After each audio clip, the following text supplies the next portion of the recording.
Hello and welcome back to another episode on Football Corner Pod, where we'll break down all things football, from iconic clubs to the fans who live and breathe the game. So I'm your host Hari Kesham, and today we are doing a podcast episode with someone very special, because she is an Aston Villa fan, and just goes to show someone who represents just to show how much the global reach of the Premier League is and the passion that the fans carry across continents. So as I said, she's an Aston Villa super fan from India, and she's also the creator behind Desi Villain with Kanishka, and she's rapidly closing in on 700 subscribers on YouTube and produces some fantastic content around Villa Football Club. So thank you so much for joining us, Kanishka, today on our channel, and looking forward to talking to you on all things Aston Villa. Thanks, Hari. Thank you so much for having me here. I just started talking to other fellow YouTubers, and the journey has been great so far. I was hesitant when I started talking to other YouTubers, but now I've gotten the hang of it, and I'm glad that I've met another very kind person to talk to. Brilliant, Kanishka. Thank you so much again for joining us on the pod and to talk about Aston Villa. As I told you, we haven't done a podcast in a while. It's always been live streams, and it's been too much Man United. So I wanted to take a break from Man United and talk about Aston Villa, who is having a fantastic season, to be honest. And I just wanted to, before we talk about Aston Villa and what a fantastic season that they've had, I wanted to talk about you as a football content creator. So when did this love for football start? What was your earliest football memory?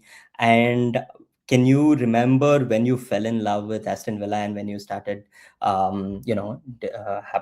keeping content on Aston Villa? So it'd be great if you could introduce yourself to the viewers as well and how the love for all of it started. Okay, so this is very easy for me to answer. Why? Because the love is not that old. Okay, that's I, good. I what I like about my content also, but like what was the niche that I found other than the niche being Aston Villa was the fact that I am somebody who fell in love with this sport in my 30s. So I'm 35. 2 3 years back, I started watching football, and I was just so excited that even in your 30s you can find something and be so immersed in it. Like right now, I joke about how my day starts with discussing football, and till the end, I'm checking some stat or trying to write content for my next video. So, how there is a possibility to be consumed by something even in your 30s when you're introduced to something that late. So, yeah, the love is recent, and the love is coming from a very special place. I'm married to a hardcore football fan.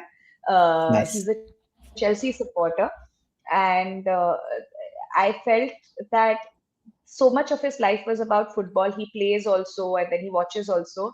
That I felt that this part, somehow, when you fall in love with someone and they're in love with something, I don't know, it's very contagious. It translates. So earlier, I used to make fun of him because sometimes I'll ask him what match you're watching, and he'll name some teams, and they sounded so obscure to me that I'd make Yeah. fun of him also. That what are these obscure matches that you keep watching? And I remember this journey is like in 3 years. If I have to give you an example of how rapid this journey has been. So 3 years back, I had gone to Egypt, and I was in some local market in Cairo. Okay. So I Okay. call up my then boyfriend, now husband, and I tell him that I ask him that who's this Mohammed Salah man? Like people seem to be very crazy about him. Okay. So that was me 3 years back. And now I find myself like being awake till 4 a.m. India time because a lot of your European matches happen at that point of time. And then I was crying my eyes out when we got knocked out of Champions League last time by PSG. So, like, that has been the journey. Within 3 years, I'm so immersed in it. And if I have to remember my earliest memory, because of course, in childhood, the sport. My father used to play football. I'd watched some of the World Cup games because I was more interested in the knockout format. League thing seemed like too boring to me initially. Yeah, Uh, it's understand. it's only now that I'm realizing that that's the truest test of a team. It's almost like if you compare it to cricket, test cricket. Now it's about longevity, like how much can you sustain a good performance. But that time I was just interested in knockout form of it. So I remember watching the previous World Cup very closely, and my partner also has this unique strength, which is that he will sell the sport to you according to your personality. Okay, Okay, so like nice. a friend of mine who's really into finance and like money, so he would convert him by talking about transfers and like Yeah, what is the how much does a club stand, like what are their resources and monetarily how they're doing, and he was able to convert him with that. And because I'm a screenwriter by profession and I'm really interested in storylines, so every time we watched a match, he would start telling me about where this player comes from, what has their journey been, and then club stories. So and I'm a sucker for underdog stories. Okay, so he would just keep telling me about some manager who's had a redemption arc, this, that, and fully converted me. Okay, but there was still, I was not having, I felt like I need to find my own footballing identity. It's very easy to just watch Chelsea matches and be in love with Chelsea, right? yeah. But for our honeymoon, we went to Spain, and there we Oh, went nice. to Santiago Bernabéu and Camp Nou Okay. both, because we Oh, had no brilliant, loyalties there. We saw both the stadiums, brilliant. and we happened. Were you at the new Camp Nou now, like the No, refurb? it was under construction. So Yeah. Spotify was so we got to see the museum and we got to see the under construction museum. But Santiago Bernabéu we got to see, and then in the evening there was a match. Of course, we couldn't afford the tickets for it. It was I think quarterfinals or semifinals. It was quarterfinals. It was Man City versus Madrid Wow, at the Madrid. Champions League. Yeah, and we saw it at a local pub in Madrid. And Nice. again, I still don't have a favorite club by then, okay, but I enjoyed the sport so much. We To watch a match in a local club, like you would know this living in Germany, to watch European football like Yeah. that, like suddenly the whole vibe of the pub changes. The bartender was not serving me drinks only because he was so busy watching the match. He gave me the whole whiskey bottle that you go make your own drinks. And by the end of it, I'm so glad that Madrid won, because I can't even imagine the heartbreak that I'd have to see. I got to see a lot of joy. And of course, now I know Spanish fans can be hooligans, but that time it was just adorable to see men holding hands and like dancing and singing because Madrid had won.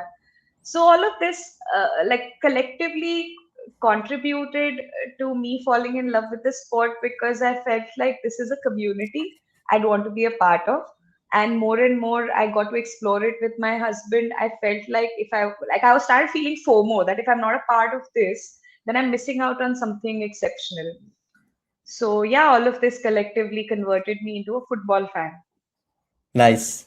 Wonderful, Mm. wonderful hearing from you, Kanishka, regarding your football journey and how you fell in love with the club as well and fell in love with football. But how does it feel like? I'm very interested in the household now because you have a Chelsea fan, who's your husband, and now you have another London club which you are supporting. So both are London clubs, and obviously Mm. um, locked in for battle for Champions League places as well. So how does it go? Like, is the rivalry intense, or you guys forgiving? Like, what's happening in the household when there's Aston Villa versus Chelsea? Or you celebrating It's when Chelsea loses a game or when they did sack their manager now? Oh yeah, no, that was sad. That was really sad. But uh, otherwise, I feel so. My Again, this is I'm a very dramatic person, so it's an unsaid rule that he cannot celebrate Chelsea's wins, uh, but I have to.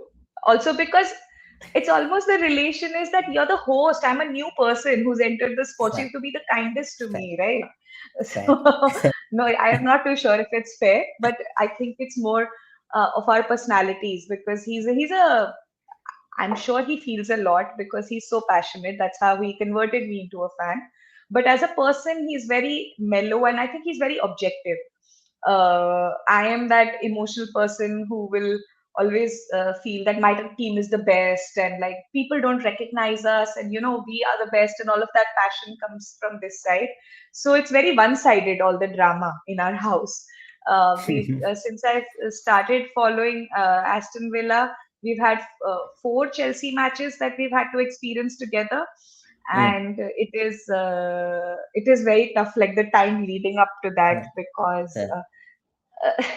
I think I punched him also. Maybe I think I punched him in passion. My God, my God.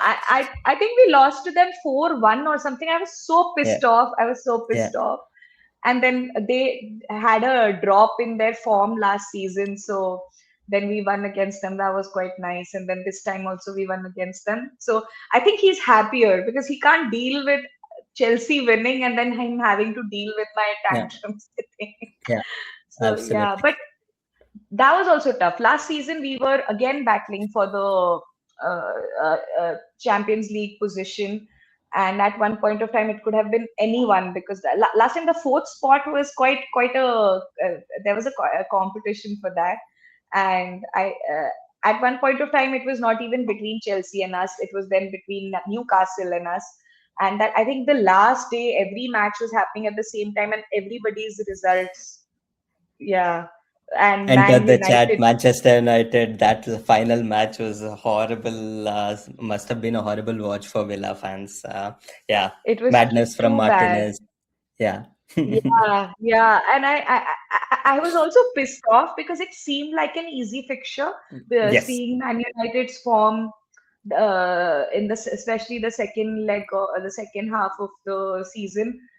So I was just horrified that I was like, this match we took for granted. Of course, we had to win, and even after winning, we would have not qualified. Our win was dependent yeah, on Newcastle dropping points or Chelsea dropping points, and then Chelsea was winning that side, and it felt like Newcastle will win because Newcastle, I think, had an easy fixture, but for some reason, they were not winning, and we just needed, and it reached a point where even a draw would have made us qualify. Oh, it was too yeah, intense. Like, too yeah, bad, too bad.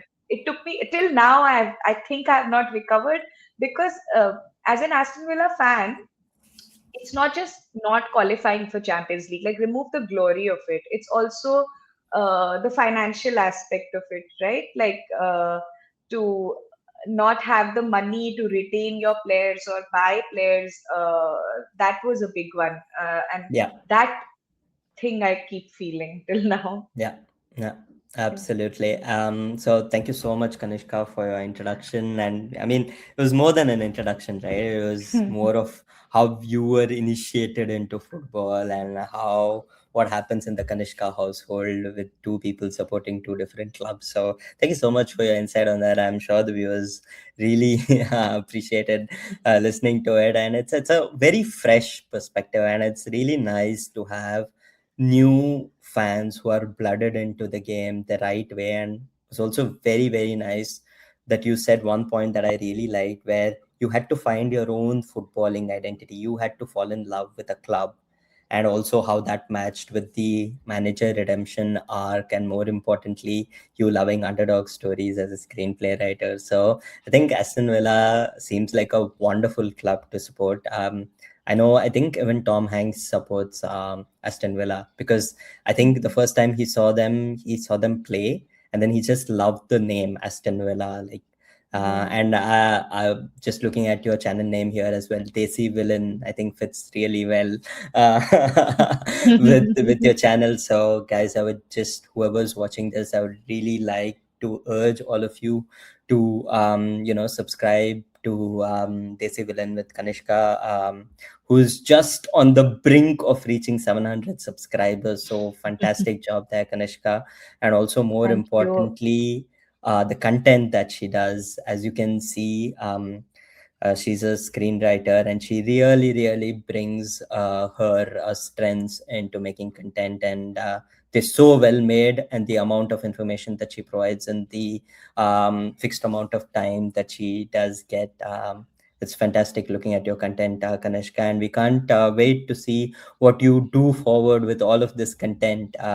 Yeah, we might not be able to catch you here on channels like these now anymore. What are you saying? And also, you're so kind of you to say all of this. Brilliant, Kanishka. Now that we've spoken about everything Aston Villa in terms of how you were initiated into football, what made you like Aston Villa, let's look at today's agenda. So, what I wanted to talk to you about, Kanishka, today was how Aston Villa's poor start to the season. It really was a surprise to many people, but a lot of people also attributed to the transfer window that you had. So, let's discuss about that. Then that mad 8 game winning streak in the Premier League, which just blew everybody's mind. And then we have Mm. to ask the big question, Villa's title credentials, because they're currently sitting third in the league and even joint points with second. So we have to talk about, is Villa ready for a title challenge, and are they going to push Man City and Arsenal? Then we'll slightly move into the European journey because Aston Villa have been doing really well in Europa League as well, and they look for automatic qualification. They're third in the Europa League. And then finally, we will wrap up with Kanishka's prediction for Aston Villa. Where does she expect them to finish in the Champions League? Where does she expect them to finish in the Europa League? So this is what we're going to discuss. Kanishka, let's start at the beginning. Yeah, let's start to the beginning of the season. Villa Yeah. were at a very precarious position start of the season. I think they were winless in the first four and they hadn't scored a goal in the first four matches. Correct me if my Yes. stats are wrong. Mm-hmm. Um, No, no, you're right. and a lot of it was attributed to exactly what we were speaking. That last game against Man United, things didn't work out. And yes, even if you had won, you wouldn't have qualified. But that had a big impact on your transfer window. And do you attribute that to your poor start? Or what happened? Because I've always thought about how can a team start so bad and then suddenly change everything and become a mean winning machine. Yeah. It Mm-hmm. always baffles me. So what happened at the start, Kanishka? So I have a theory, and Mhm. I'm more and more time that I'm spending this season with this team. I think I'm believing in that theory, which is that, uh, I mean, stats aside, gameplay aside, all of that aside, I feel that Aston Villa, especially this team under Unai Emery, is a lot about vibes, a lot about camaraderie, because that's what, like, when you see these players, these are the same players we had last season also in the Yep, beginning of the season. It's not that we've had some crazy player come in and save the day, or a crazy strategy that's come and saved us. It's the same players, but something switched on. And I feel it's a lot about mentality and vibes that our club stands by, because uh, I don't know if you got to see our match against PSG. uh, all the odds were stacked against us the time they visited us in Villa Park, and yet we gave this Aston Villa as a club gave such a surprising performance, and I feel that that comes from a place of mentality, and there is a problem with that also. When you rely so much on mentality, is that tough days also reflect on your performance. And I true. feel that, you have very correctly said, that the transfer window was a massive reason. It was not just the transfer window of not being able to buy players for the positions we needed them for, but also we were having a tough time retaining players Exactly. who mean so much to our team. And the morale, I mean, I also, my another obsession that marries very well with football is that I really stalk all the footballers on Instagram and Reddit. I'm like in the darkest pit of Reddits, and I'll just like keep like who's commenting what on whose photograph and what people are saying. So I know that we have a lot of experienced players. We have Digne, Mings, then we have McKinn, Martinez, all these people, and especially Mings and McGinn have seen this team through and through. Like they were there in the championship squad also. So I feel like whenever, whatever they were posting during that time, whatever they were expressing, showed that there's a certain kind of sadness that has creeped inside Mhm. the team, because one very big dent to us was that we had a academy player, Jacob Ramsey, and he was also there in the championship squad, Yeah, and they used to call him Baby Jacob. Okay, this gang, and we had to sell him to Newcastle because we had to balance. I'm forgetting the term, but you need to pass certain criteria in 3 years. You're supposed to balance your books. So exactly. we had to sell him off, and then there was this whole thing going on with whether Martinez is going to leave or not, and I think that also left the team in a lot of I mean, there was an imbalance. It was an Yeah. imbalance. There was I am pretty sure that camaraderie exists in all teams, but this team specifically, uh, they're very into each other. Whenever I read Mm. whatever they post on Instagram on each other's things, they're like proper hype machines for each other. And I think Nice. all of that was taking a hit during that period. Uh, uh, and Megan and Mings were trying to buck up the team, but I think they were also feeling very heartbroken Mm. during that time. And why I believe in this theory so strongly is that it was not that okay, they were sad about Jacob Ramsey leaving, but they also wanted uh, this whole ruckus to get over, like this whole Yes. circus of transfer to get over. And if you are able to like check dates, the day the transfer window has shut, the next match onwards is the winning streak that has started. So this is Brilliant. how much it coincides Yeah. with whatever was going on. Uh, of course, the 8 match streak was after we lost to Liverpool. Since then, we've been winning. But before Liverpool, also we had some 4 5 matches where we won.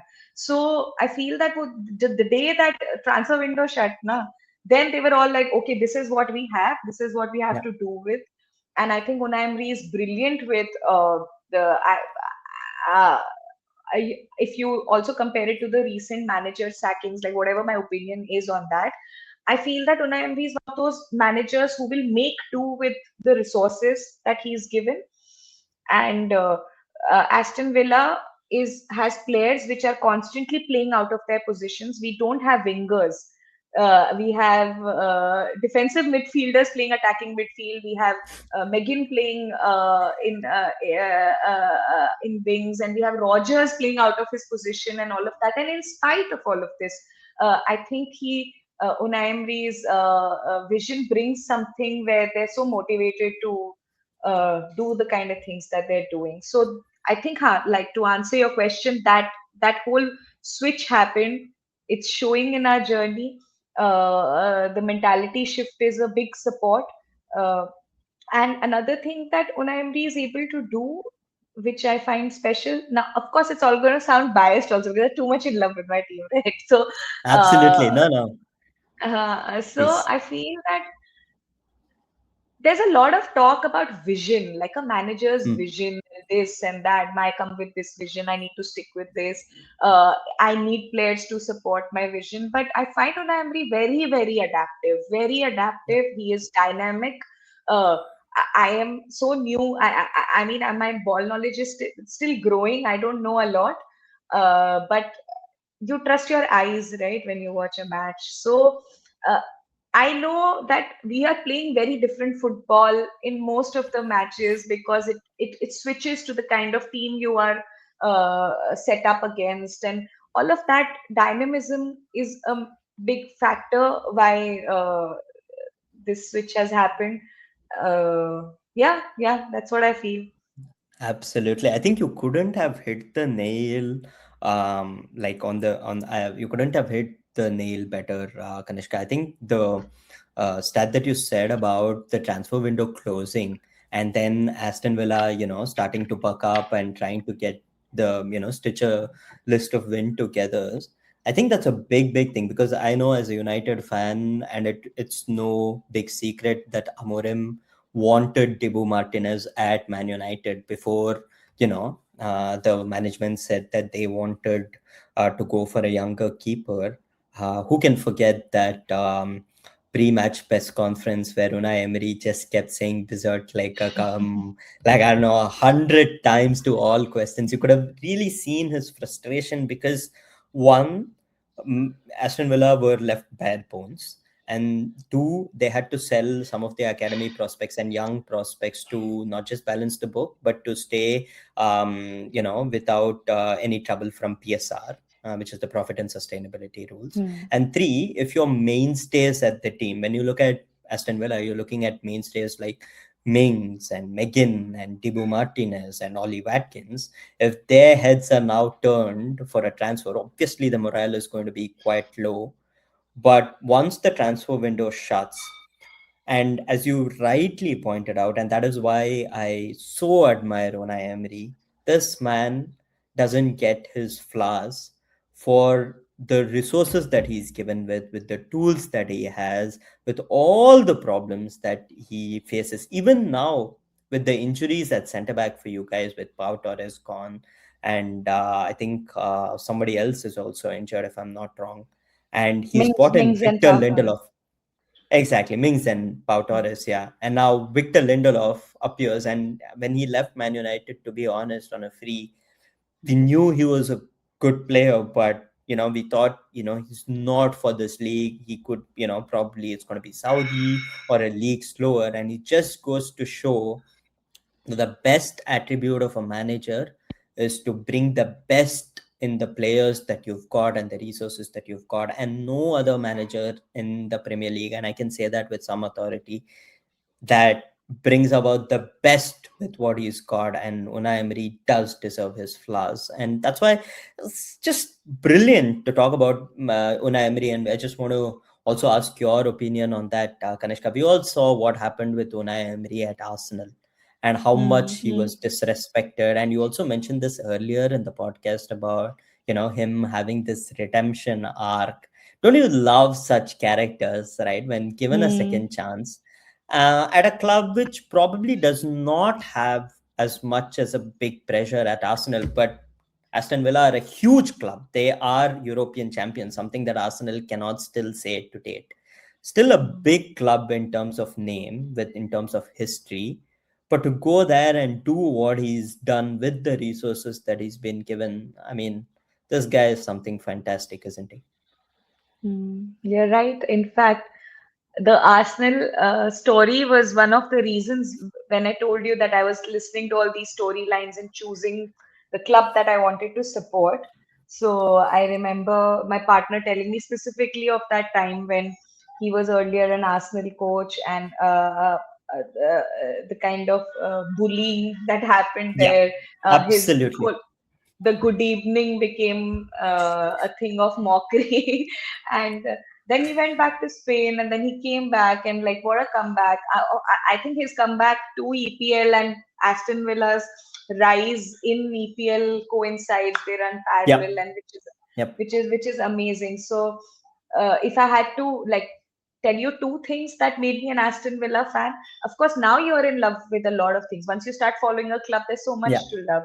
But the yeah. initial two things, one was this Unai Emery story at Arsenal, and I would really look forward to Arsenal Aston Villa matches because both Martinez and Unai Emery have scored to settle there. And and the second reason was actually Martinez. I like Yeah. he's hated. I know he's quite a character. But I have this other theory also that I feel that a goalkeeper needs to be delusional, needs to be Yeah, a bit like yeah, whacked yeah, in the head, because absolutely. for you to stand there and really believe in how you can save every Yeah, ball that comes to you, you need a bit of delusion. And I think he is a very good example of how he can play all these mind games and whatnot he does. He's the kind absolutely. of player you love in your team and hate when he's somewhere else. Exactly. Couldn't have said it right. And as you know, all the great goalkeepers are a bit are a bit crazy. Like when you talk about the great goalkeepers, even Peter Schmeichel, Oliver Kahn, now Dibu Martinez. I mean, this guy has won everything in the game apart from, yes, probably the league. He's won the biggest prize in football.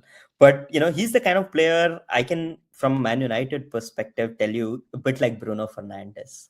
Because everybody Hmm. loves him at Man United, but when he's playing against you, probably everybody hates him. And that's literally, I was having a chat with my United fans. If Martinez comes, would I like him? No. Hmm. But I would just love all the shithousery he does against other teams. Of course, of course, huh? And you came very close to stealing him also. Yeah, yeah. Very nice. No, to be honest, Kanishka, I mean, I understand the reasons for why we were interested, but I'm not unhappy that we went for another alternative as well. Hmm. Um, I think a keeper of Martinez ilk, his mindset and everything that he brings with him, you cannot just replace that at a club like Aston Villa. I'm telling you, like even if you pay like mountain loads of money, which Villa does not have, you cannot replace that. So Hmm. I Hmm. think him staying for you guys has been just fantastic for Aston Villa. Couldn't have asked better for that. But let's come back to the 8 match winning streak, Hmm. Hmm. because that included, and as you rightly said, you enjoy the matches against Arsenal. Let's go to that match at Villa Park where Aston Hmm. Villa won 2-1. Let's go back to that match against Man United where Morgan Rogers turns into prime, I don't know what, prime Ronaldinho, two worldies. That 8 match winning streak was special, right? Like, let's It just talk was. about it from your perspective. What were the highs?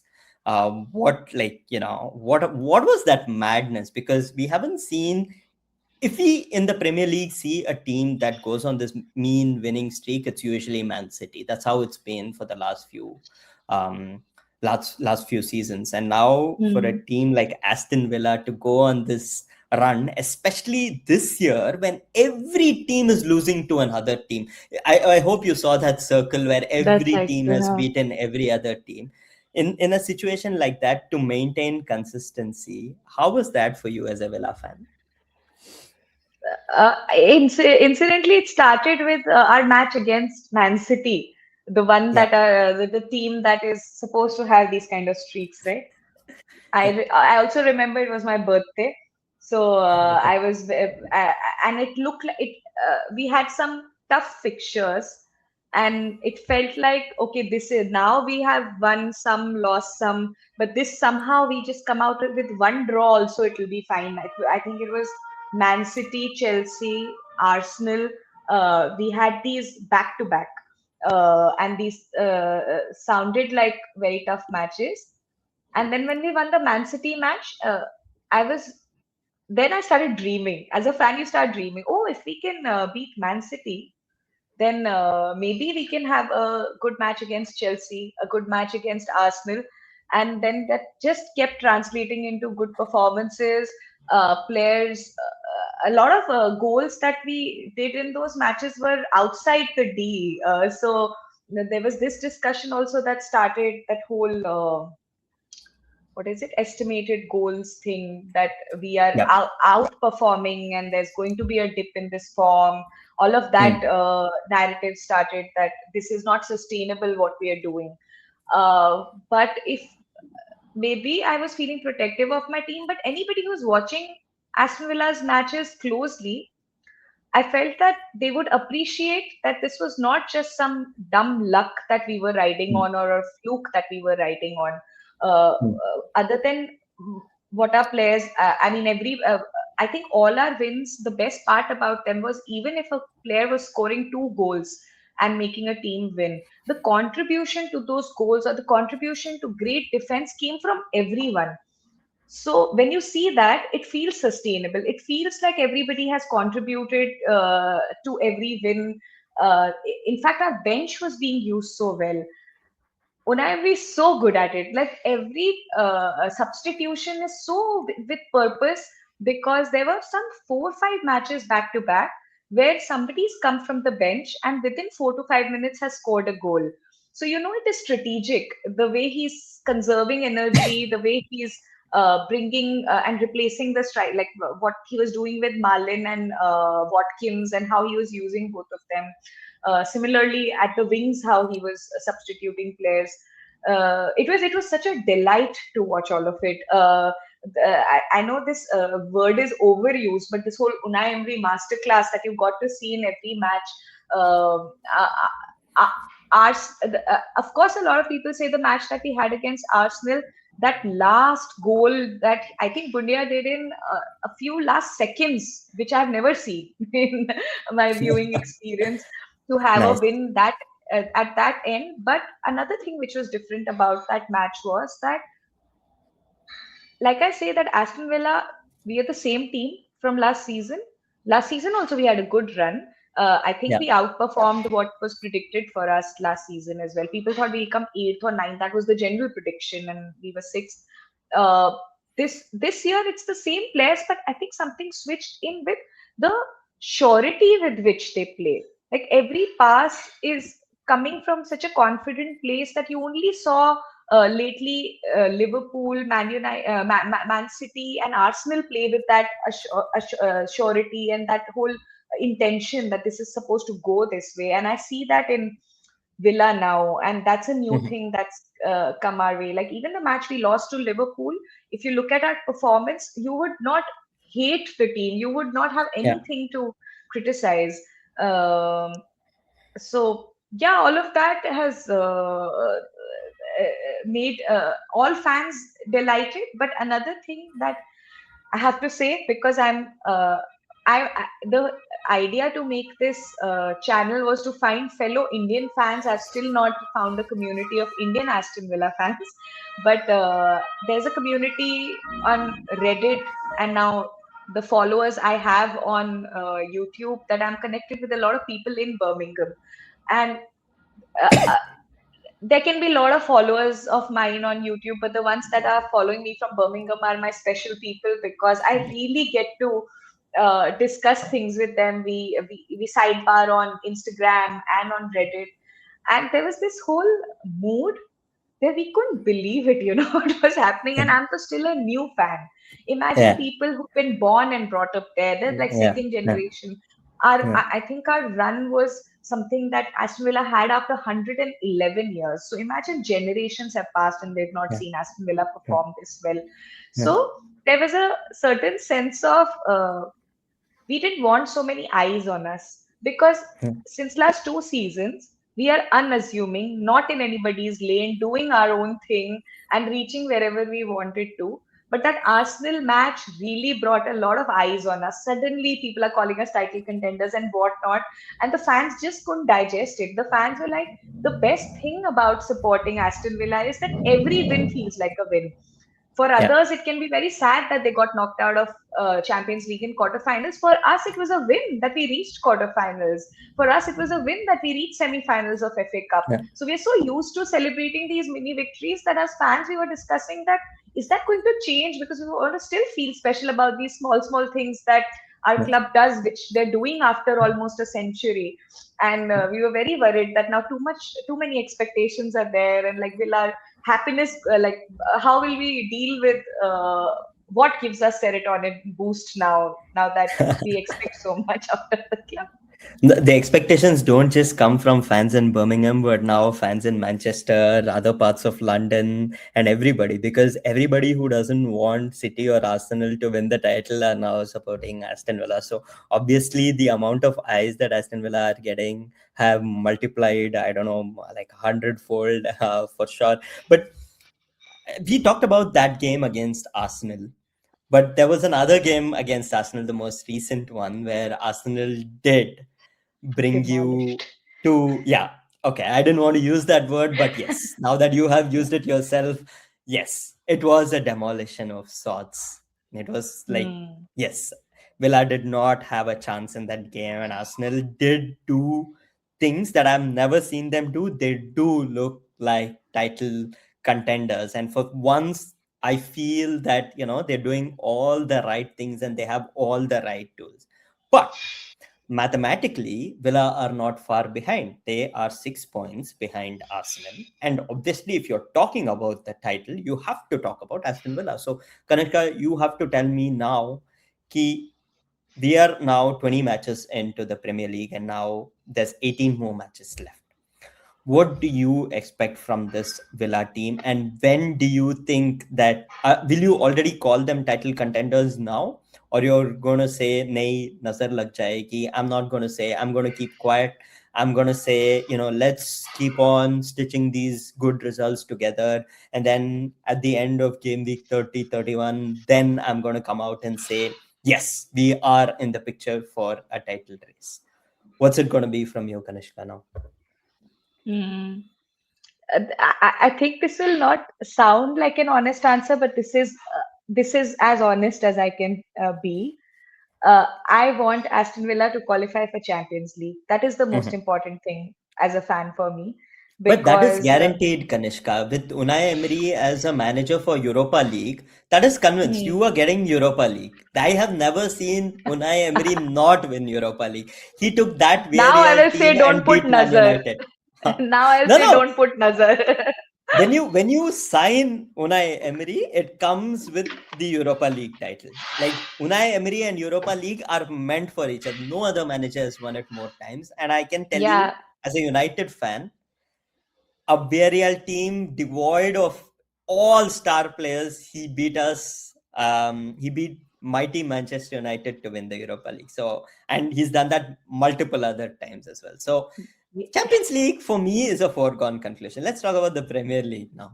You tell me now from a Premier League perspective, what do you but think I want Aston to I Villa are want to title contenders? qualify. I want Aston Villa to qualify by coming in the top four, Fair. Europa side, because in knockout format you can never predict. You can never Hmm. predict one bad Hmm. day and you're knocked out. I want the safety of us qualifying by coming in the top four. Again, I know it's going to sound like I'm just trying to not get a lot of attention on my club, but every let's talk start of the season, even before that bad run we had. Every time my way of looking at it is to follow all your athletic people talking about where they think a team should end, whatever the initial predictions are. And as a fan, my only expectation is that we should do better than what others predicted for us. So last time, if people said 10th, 12th, because people like Aston Villa can't handle Champions League and EPL at the same time, and we were giving a tough run for the fourth spot, ended at the sixth spot. I felt like this was exceptional. Of course, the money aspect of it and all made me sad, but I was like, okay, people didn't expect us to do this well also, and we've come sixth. This time, people predicted us to be eighth, and I was just hoping for a top four qualification. I have not nursed the idea of us being title contenders, also because Hmm. how unbeatable Arsenal looks. Hmm. Every time I can wish for us finishing at the second position, doing better than Chelsea, and now the Chelsea is far behind, but doing better than Man City. But when I look at Arsenal games, I feel like this has been in making for years now. They've been shining every cog in the wheel slowly, and finally they've got this perfect piece together where everybody does their role very, very well. Uh, I feel that the match we lost to them recently, which I call demolition, is also it was a match of the second half, because I don't know if you Hmm. remember the first half we played exactly how we played the previous match, where we were so Hmm. assured, and uh, but I think they were the better team that day, because we had also poked them in a way that they really wanted to get back. Yeah, Like they really. Yeah. it felt like a revenge match, and all respect to them with what they did, because that whole match went in a daze for me. I just couldn't fathom what was happening, and there was no way of recovery from the way they performed. So I feel that they look so confident, so good, and so sure of themselves, that if I have to look at all the fixtures, somebody can pleasantly surprise us by beating them, but they really look like they're not going to drop those. We have a 6 point Hmm. difference. They're not going to drop Hmm. 6 points. I don't see it happening. Uh, Hmm. Unless, I don't know, a lot of people keep talking about that whole bottling thing and whatnot, but this Arsenal team is very different from those teams, I Yes, feel. exactly. Huh. Yeah, so I'd be very happy if we are able to beat Man City and come second. I'll be honest with you. Mhm. Yeah. Hmm. Brilliant, brilliant. Sounds great. And then a quick word on Europa League as well, Kanishka. I've already said my prediction for Aston Villa in the Europa League. Any club that Unai Emery manages in the Europa League, they are champions in their own this thing. But then my only question Hmm. to you is: there is Premier League and there's going to be Europa League. Do you think Unai Emery is someone who's going to concentrate one over the other at some point? Because the good thing for Unai Emery is he's not going to play that extra two-legged match, because you will get automatic qualification in Europa League, because there are 8 automatic places and Aston Villa is comfortably placed third. Third, yeah. So uh, yes, but do you think Unai Emery is the kind of manager who's going to concentrate on one over the other, or two is going to go side by side? My only question is because of all the injuries, the lack of transfer activity, or do you think if Unai has to concentrate on both at the same time and do really well in both, that he needs something to happen in January? And if it needs to happen, who is Villa linked with, and what do you have plans for Aston Villa's transfer window for this January? Because now is the time to strengthen the squad, wouldn't you say? Yeah, and I think they're looking at some interesting signings there. Uh, Allison is one person they signed, 16-year-old Brazilian footballer who looks very promising. Uh, I think today he's going to debut Mhm. in the Tottenham FA Cup match. And okay, I'm bad with names, so you'll have to. We are also looking at a winger from Atletico Madrid. Oh, He nice. he's an ex Chelsea player. I don't know what his he's a very famous player, but I because I don't follow that league. Ah, really? Okay. Uh-huh. Uh, He's an ex-Chelsea player who's playing at Atletico. Okay. Interesting. wait, wait, I'll just Let tell me you the just league. take a look myself. I haven't followed Spanish football in a while. Is it? Hmm. No. You said Wait, winger, right? yeah, I'll just Because tell the you the only name. person from Chelsea who's playing at Atletico Madrid that I know of is Conor Gallagher, who's a Yeah, DM at the end, okay, DM, but or we a are central midfielder. then I a central midfielder. Sorry, I was wrong. Yeah. Gallagher only, huh? Gallagher. Mhm. That's one transfer that Aston Villa is trying for. It looks very promising, very, very Mhm. promising. Mhm. Uh, Other than that, I feel that he says that he always prefers prefers to focus on EPL. It's the most Mhm. important thing for him. Uh, Mhm. uh, uh, I don't know if managers just say these things or they really mean it. Uh, Europa also, I feel that I know he's won it 5 times out of the 6 times he's competed. This is the seventh time he's competing. But one has to take into account that there are certain surprises there that you can't Mhm. prepare for. We have Mhm. lost, I think, out of the 6 or the 5 matches we've played in Europa, we've lost one, which was Yeah. against this team called Go Ahead Eagles. I had heard their name only for the first time, and I felt like the access to understanding a team as obscure as that and to understand their gameplay also becomes tough. True.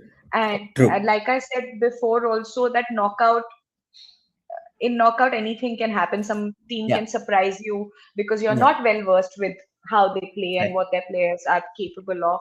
So I do understand that he'll always put the best foot forward, but his concentration will be on EPL. That's what he did last time also. I feel that he's also one of those managers. Injuries, yes, they are a setback, but the injuries that you're talking about is the time when we had our best run, so he Hmm. managed those injuries. True. Pau Torres and Ming's injury wasn't felt only because of, like you said, how Lindelof really stepped up. And I think we started opening with Maxson instead of Dini also during those times. So he changes these combinations, and he's able to uh, handle that situation. And I think he handled Champions League and EPL only decently well last time. So Yep. Yep. I think he'll be able to do that. And if some great signings in this January window, then even better for us. Uh, I think I didn't mention this, but another thing that I really like about Aston Villa is that we have players with this skill is one thing, but we have this dogged energy players. Mm. And on bad days, those people really step up and shine. Like one very underrated player of the whole EPL is John McGinn.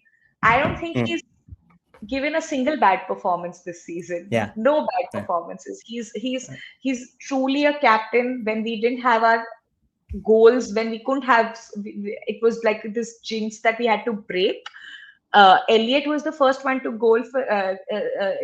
a goal for us, but that was on Europa. The first EPL goal came from McGinn, and it was such a he sets by example. Yeah. He's one of those people. In an interview with Sky Sports, he had mentioned that he and Unai Emery together have decided that the word title contenders and title race will not be discussed amongst the players only. Hmm.